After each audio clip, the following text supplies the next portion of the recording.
మా మమ్మీ వాళ్ళ ఇంట్లో ఉన్నానని చెప్పాను కదా, ఇది నెక్స్ట్ డే మార్నింగ్ అనమాట. నేను బ్రేక్ఫాస్ట్ ఏం చేస్తున్నానో చూడండి. ఇదైతే రాత్రి నేను వండిన చికెన్ అనమాట. పొద్దున అదే వేడి చేస్తున్నా. లెగ్ పీస్ చూసారు కదా, రాత్రి ఒకటి తినేసా, ఇప్పుడు ఇంకోటి తినబోతున్నా. నాకు చికెన్ లెగ్ పీస్ అంటే చాలా ఇష్టం. ఇంకా అందులో స్కిన్ని ముక్కలు అంటే చాలా ఇష్టం. అండ్ బాగా బొక్కలు బోన్స్ తింటాను నేను, మెత్త అయితే అసలు తినను. ఇది బెండకాయ కూర మా మమ్మీ వండింది. చాలా టేస్టీగా వండుతుంది మా మమ్మీ. అసలు జిగురు లేకుండా కమ్మగా వండుతుంది. నాకు చాలా ఇష్టం మా మమ్మీ వండిన బెండకాయ కూర, చాలా బాగుంటుంది. నాకైతే ఇలా అస్సలు కుదరదు. ఎంతైనా మమ్మీ చేతి వంటే. ఇంకా ఇవైతే జొన్న రొట్టెలు ఇవాళ చేసిన. ఇవి చాలా మెత్తగా మంచిగా ఉన్నాయి.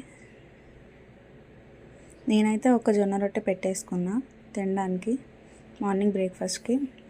ఇవి నిన్నటివి అనమాట. ఇవి కూడా అందులోనే వేసి మూత పెడుతున్నా. ఈ గట్టి అయిపోయినాయి, వేడి నీళ్ళలో వేసుకొని పోపు వేసుకొని తింటే చాలా బాగుంటుంది. మేము అలా కూడా తింటాము, అందుకే వేస్ట్ చేయకుండా దాల్చుతున్నాం. ఇదైతే పచ్చి పులుసు.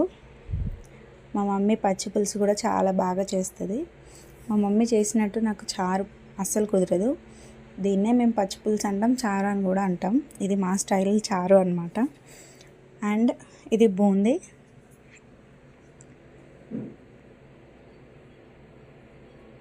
ఇంకా ఇదైతే రాత్రి మిగిలిపోయిన అన్నం. వేడన్నం అయితే ఇంకా వండలేదు, తినేటప్పుడు వండుతాను.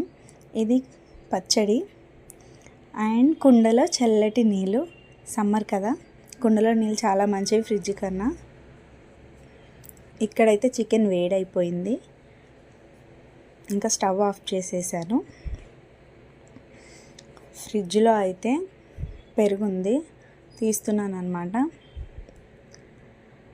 మా పిల్లలకైతే ఏం తినాలన్నా పైన కొంచెం పెరుగు ఉండాలి. పెరుగు కనిపిస్తేనే తింటారు. కారంగా ఉందని 1-2 సార్లు వేసేసరికి అదే అలవాటు అయిపోయింది. ఇంకా వాళ్ళకి ఎప్పుడు మానుతారో ఏమో. ఇదైతే పెరుగు. మా డాడీ మా కోసం కుండ పెరుగు తెచ్చాడు. చాలా టేస్టీగా కమ్మగా ఉంది, అస్సలు పుల్లగా లేదు, చాలా బాగుంది. కొన్ని పుల్లగా ఉంటాయి. ఇది బ్రోకోలీ కర్రీ. మా మమ్మీ నిన్న వండింది, అదే ఉంది, ఇంకా మిగిలిందనమాట. ఇంకా ఇవి మా స్పెషల్స్. ఇక్కడ మా చిన్నోడు మా పెట్ జానుతో ఆడుకుంటున్నాడు, తింటూ ఆడుకుంటున్నాడు అనమాట. వాడికి పెట్స్ అంటే చాలా ఇష్టం, అస్సలు భయపడడు. మా జాను కూడా ఎవరిని ఏం చేయదు.